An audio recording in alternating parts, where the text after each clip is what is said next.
Question number 305 factorise x square plus 7x plus 6 solution x square plus 7x plus 6।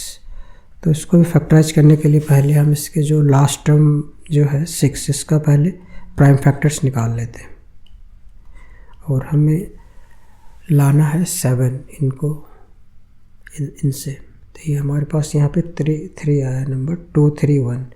तो इन दोनों को multiply करेंगे 6 और 1 और 6 प्लस 1 करेंगे तो ये 7 हो जाएगा।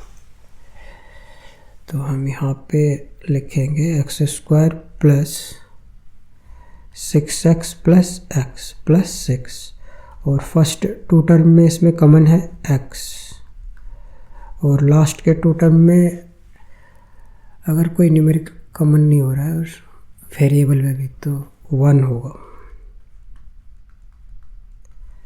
और नेक्स्ट स्टेप में इसमें कॉमन है x प्लस 6